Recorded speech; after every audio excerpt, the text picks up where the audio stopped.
Sir उद्या वरळीमध्ये राज ठाकरे उद्धव ठाकरे विजयी मेळावा घेतात, या संदर्भात काय नाही, नक्की जरूर त्यांनी विजयी मेळावा घ्यावा. आम्ही घेतलेल्या निर्णयाचा त्यांना विशेष आनंद झालेला दिसतो आहे. पण याच्या पाठीमागची भूमिका देखील त्यांनी लक्षात घेतली पाहिजे. कमिटी तयार करणारे ते, त्या कमिटीमध्ये आपल्या उपनेत्याला टाकणारे ते, त्या कमिटीचे रिकमेंडेशन की 1ली पासून 12वी पर्यंत हिंदी सक्तीची करा, कॅबिनेटमध्ये घेणारे ते, कॅबिनेटचा निर्णय करणारे ते, निर्णयावर सही करणारे ते, मिनिट्सवर सही करणारे ते, आणि आता विजय मेळावा घेणारे तेच. मला असं वाटतं मराठी माणसाला हे लक्षात येतं कोण दुटप्पी आहे. हे दुटप्पी धोरण आहे. आमचा विषय पक्का आहे. आम्ही समिती केली आहे. जे मराठी मुलांच्या हिताचा असेल तो निर्णय आमची समिती देईल आणि तो निर्णय आम्ही मान्य करू. कोणाचाही दबाव आम्ही मान्य करणार नाही. या ठिकाणी मराठी मुलांच्या हिताचं जे असेल तेच महाराष्ट्रामध्ये होईल आणि तोच निर्णय विद्यार्थ्यांच्या हिताचा निर्णय आम्ही घेऊ. महानगरपालिका निवडणुकीसाठी उघडलेलं दुकान आहे. मराठी व मराठी वाद गेले का? पहिल्यांदा तर भाषेवर मारहाण करणं हे अतिशय चुकीचं आहे. आम्ही मराठी आहोत, आम्हाला मराठीचा अभिमान आहे आणि महाराष्ट्रात मराठी बोलली गेली पाहिजे हा आग्रह चुकीचा नाही. पण एखाद्या व्यावसायिकाला मराठी येत नाही म्हणून मारहाण करणं हे पूर्णपणे चुकीचं आहे. उद्या आपले अनेक मराठी भाषिक लोक वेगवेगळ्या राज्यामध्ये व्यवसाय करतात. त्यातल्या अनेकांना तिथली भाषा येत नाही म्हणून त्यांच्याशी पण अशीच वागणूक होईल का? भारतामध्ये अशा प्रकारची वागणूक आणि गुंडशाही ही योग्य नाहीये आणि म्हणून अशा प्रकारची गुंडशाही जर केली तर त्याच्यावर योग्य कारवाई ही केलीच जाईल.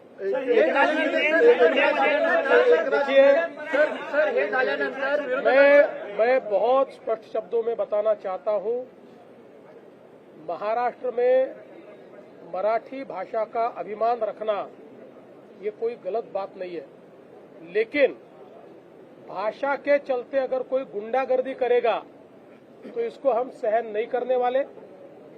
कोई अगर भाषा के आधार पर मारपीट करेगा तो ये सहन नहीं किया जाएगा. जिस प्रकार की घटना हुई है उसके ऊपर पुलिस ने एफआईआर भी किया और कार्रवाई भी की है और आगे भी अगर कोई इस प्रकार से भाषा का विवाद करेगा तो उसके ऊपर कानूनन कार्रवाई होगी. हमको हमारी मराठी का अभिमान है, लेकिन भारत की किसी भी भाषा के साथ इस प्रकार से अन्याय नहीं किया जा सकता. ये भी हमको ध्यान में रखना पड़ेगा. और मुझे तो कभी कभी आश्चर्य होता है कि ये लोग अंग्रेजी को गले लगाते हैं और हिंदी के ऊपर विवाद करते हैं. ये कौन सा विचार है और ये किस प्रकार की कार्रवाई है? इसलिए इस प्रकार से जो लोग ऐसा कानून हाथ में लेंगे इनके साथ कड़ी कार्रवाई की जाएगी.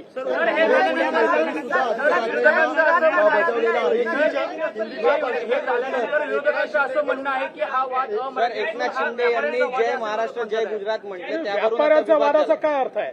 काय व्यापाऱ्यांनी त्या ठिकाणी व्यापार करू नये?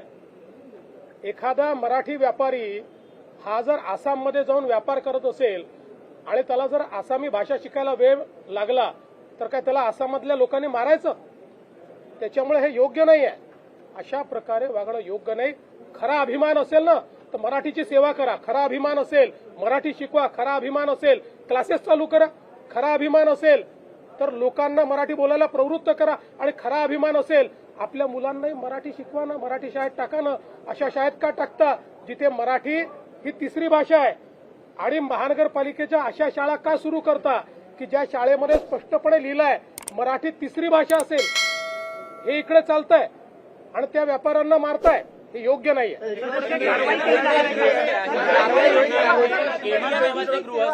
एकनाथ शिंदे यांनी पुण्यामध्ये जय गुजरात असा नारा दिलेला आहे. असं म्हणतात की अमित शहा यांना खुश करण्यासाठी त्यांनी हे वक्तव्य केलं. असं आहे, आपल्याला मी आठवण करून देतो.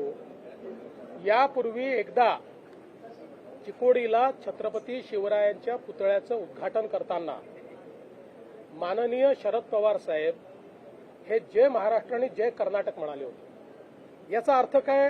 त्यांचं कर्नाटकावर जास्त प्रेम आहे आणि महाराष्ट्रावर प्रेम नाही असं ठरवायचं का? आपण ज्यांच्या कार्यक्रमांमध्ये जातो त्यावेळी त्या संदर्भात आपण बोलत असतो. आता गुजराती समाजाच्या कार्यक्रमात गेल्यानंतर जे गुजरात म्हटलं म्हणजे आता एकनाथ शिंदेचं गुजरातवर प्रेम ठरलं आणि मराठीचं प्रेम कमी झालं आणि महाराष्ट्रावरचं प्रेम कमी झालं. इतका संकुचित विचार मराठी माणसाला शोभत नाही. मराठी माणूस हा वैश्विक आहे. याच मराठी माणसाने अटकेपार झेंडा नेलाय. याच मराठी माणसाने संपूर्ण भारताला स्वतंत्र केलेला आहे. संपूर्ण भारतातली मोगली सत्ता घालवण्याचं आणि दिल्लीवर भगवा झेंडा लावण्याचं काम या मराठी माणसांनी केलंय. आणि एवढा संकुचित विचार जर कोणी त्या ठिकाणी करत असेल तर चुकीचं आहे. विरोधकांना असे मुद्दे भ्रष्टाचाराचे मुद्दे नसल्यामुळे उपस्थित केले जात आहेत. विरोधकांजवळ मुद्देच राहिलेले नाहीत. त्यांचा लोकांशी टच देखील राहिलेला नाही. लोकांच्या मनात काय हे देखील त्यांना माहिती नाही. आणि म्हणूनच ते असे मुद्दे उचलत आहेत की जे मुद्दे खरं म्हणजे असे आहेत की ज्यातनं लोकांवरही त्याचा परिणाम होत नाही. काँग्रेसने याच्यामध्ये काँग्रेस म्हणतात की महाराष्ट्रात राहूनही आम्ही मराठी शिकणार नाही. अशा व्यक्तींचं, अशा उद्योजकांचं काय करायचं? असं आहे की आपण महाराष्ट्रात राहिल्यानंतर मराठी शिकावी असा आग्रह करू शकतो पण दुराग्रह करू शकत नाही.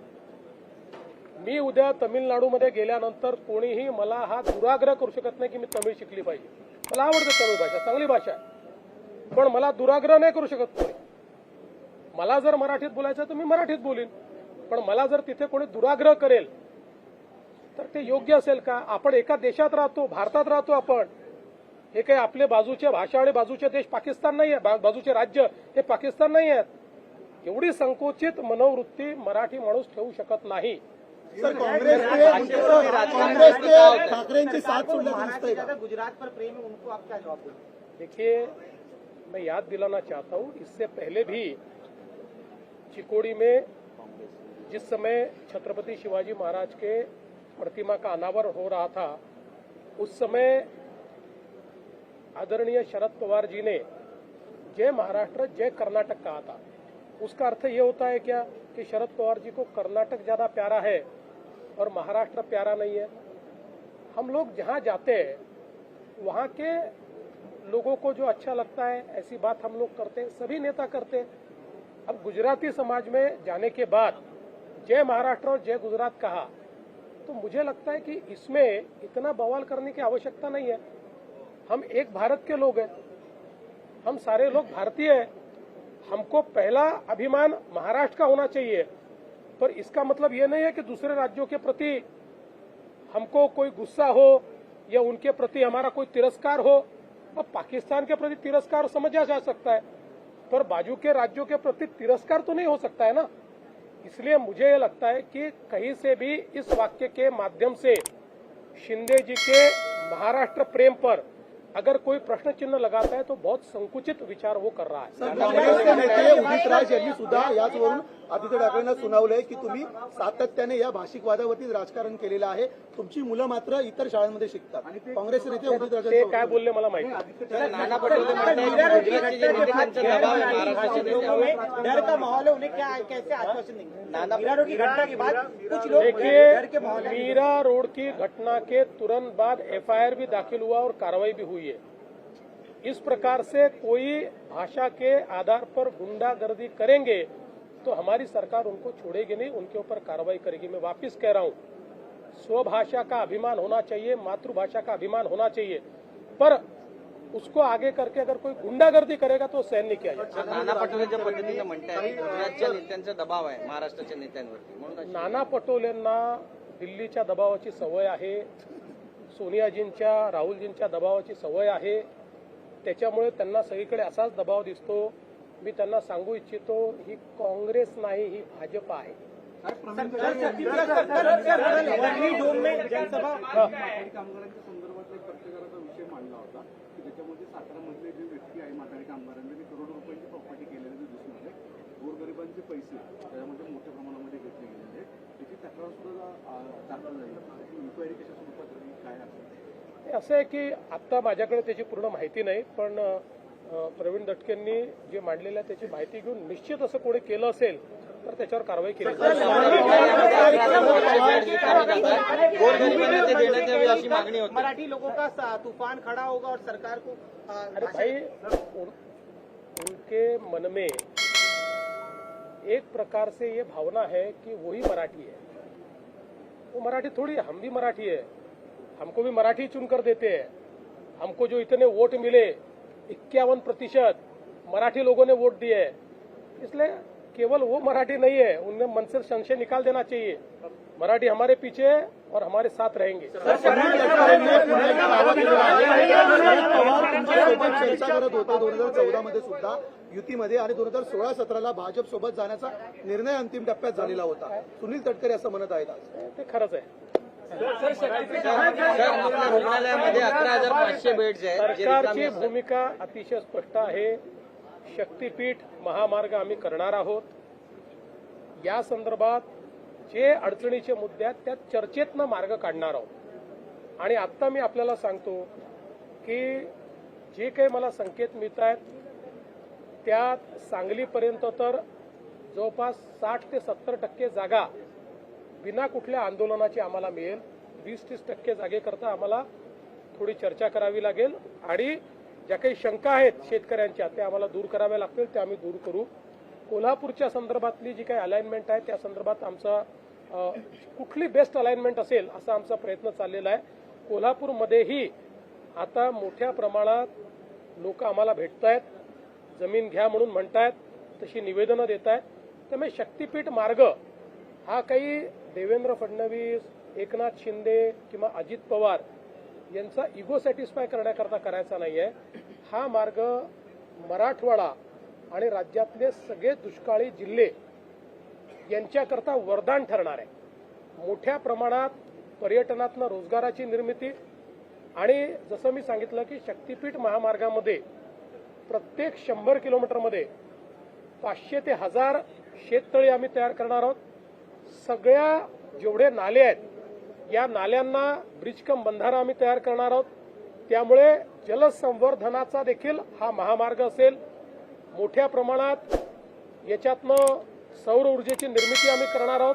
त्यामुळे ग्रीन अशा प्रकारचा हायवे की ज्यातनं जो दुष्काळी भाग आहे या दुष्काळी भागाला मदत होईल. ज्यावेळी आम्ही समृद्धी महामार्ग केला याच्यापेक्षा जास्त विरोध लोकांनी केला आणि लोकांपेक्षा नेत्यांनी केला, पण आज ते सगळे समृद्धी महामार्गावर प्रवासही करतात आणि समृद्धी महामार्गाची त्या ठिकाणी प्रशंसाही करतात. त्यामुळे कुठलंही नवीन काम हातामध्ये घेतलं तर लोकांमध्ये गैरसमज असतात, त्यामुळे त्याला विरोध होतो. पण विरोधाकरता जर आपण या ठिकाणी सगळे इन्फ्रास्ट्रक्चर प्रोजेक्ट बंद केले तर महाराष्ट्राचा कधीच विकास होणार नाही. त्यामुळे लोकशाहीमध्ये ज्याला अधिक लोकांचा पाठिंबा आहे ती गोष्ट ही केली पाहिजे आणि या महामार्गाला अधिक लोकांचा पाठिंबा आहे. काही राजकीय लोक हे जाणीवपूर्वक राजकारण आणून त्याच्यामध्ये वेगळ्या प्रकारे त्याला नेण्याचा प्रयत्न करतायत, पण जनता आम्हाला साथ देईल.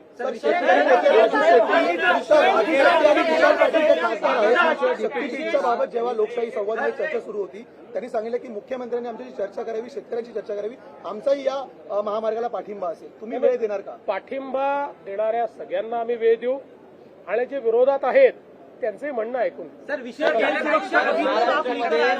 जेवढे खासगी रुग्णालय कह रहे हैं कि हम इसका विरोध करेंगे, आप जनता की स्वतंत्रता पर आघात करने वाले इस बिल के जरिए. देखिए, अब इसको जो विरोध है ये केवल राजनीतिक विरोध रहा है, क्योंकि जो ज्वाइंट सिलेक्ट कमेटी है इसमें क्लॉज बाय क्लॉज इसके ऊपर चर्चा हुई और कुछ भी ऑब्जेक्शनेबल उसमें कोई निकाल नहीं पाया.